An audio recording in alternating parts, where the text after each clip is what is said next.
ഇതിഹാസ കഥകളിയുടെ വിസ്മയലോകത്ത് ഒരു പേരെന്നും തിളങ്ങി നിൽക്കും. പട്ടിക്കാന്തൊടി രാവുണ്ണിമേനോൻ. കഥകളി ചരിത്രം ദർശിച്ച യുഗപ്രഭാവനായ ആചാര്യനും നടനും പരിഷ്കർത്താവുമാണ് പട്ടിക്കാന്തൊടി രാവുണ്ണിമേനോൻ. കല്ലുവഴിക്കളരിയെ കൂടുതൽ ശാസ്ത്രീയവും സമഗ്രവുമാക്കി തീർത്തത് രാവുണ്ണിമേനോന്റെ പ്രയത്നമാണ്. കല്ലുവഴിച്ചിട്ടയ്ക്ക് ഇന്നു കാണുന്ന ഭംഗി വരുത്തിയത് അദ്ദേഹമാണ്.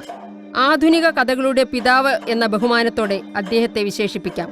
പാലക്കാട് ജില്ലയിൽ ചെത്തല്ലൂർ എന്ന ഗ്രാമത്തിലാണ് പട്ടിക്കാന്തൊടി തറവാട്. നാരായണി അമ്മയുടെയും മാധവൻ എമ്പ്രാന്തിരിയുടെയും പുത്രനായി 1880 അദ്ദേഹം ജനിച്ചത്. അദ്ദേഹത്തിന്റെ ഗ്രാമമായ വെള്ളിനേഴി ഗ്രാമപഞ്ചായത്ത് ക്ലാസിക്കൽ കലകളുടെ കേന്ദ്രമായി ഇന്ന് അറിയപ്പെടുന്നു. വെള്ളിനേഴിയുടെ സാംസ്കാരിക പൈതൃകം പ്രോത്സാഹിപ്പിക്കുന്നതിനും കലാകാരന്മാരുടെ ഗ്രാമം ആയി വികസിപ്പിക്കുന്നതിനുമുള്ള സംസ്ഥാന സർക്കാരിന്റെ ഒരു വലിയ സംരംഭത്തിന്റെ ഭാഗമാണ് ഈ സ്മാരക പദ്ധതി. പട്ടിക്കാന്തൊടി രാവുണ്ണിമേനോന്റെ മകൾ ചെറുകണ്ടത്ത് പത്മാവതി അമ്മ ഭൂമി സംഭാവന ചെയ്തതോടെ സ്മാരകം പണിതുയർത്തി. സ്മൃതി മന്ദിരം, കഥകളിക്കളരി, ഓഡിറ്റോറിയം എന്നിവയുൾപ്പെടെയാണ് പൂർത്തീകരിച്ചിട്ടുള്ളത്. ഇന്ന് ഈ സ്മാരകം ഒരു കലാകാരന്റെ ഓർമ്മ മാത്രമല്ല, കേരളത്തിന്റെ കഥകളി പൈതൃകത്തോടുള്ള വന്ദനമാണ്.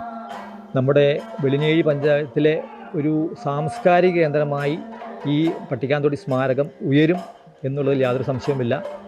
കഥകളിയുടെ ഒരു കാലഘട്ടത്തെ തന്നെ പ്രതിനിധാനം ചെയ്ത മഹാനായ നാട്യാചാര്യനും യുഗപ്രഭാവനുമായ പട്ടിക്കാന്തൊടി രാവുണ്ണിമേനോൻ ആശാന് കാലം നൽകുന്ന ഏറ്റവും വലിയ ബഹുമതിയാണ് പാലക്കാട് ജില്ലാ പഞ്ചായത്തിലൂടെ പൂർത്തീകരിച്ച ഈ സ്മാരകം എന്ന് പറയുന്നതിൽ ഞങ്ങൾക്ക് വളരെയധികം അഭിമാനമുണ്ട്.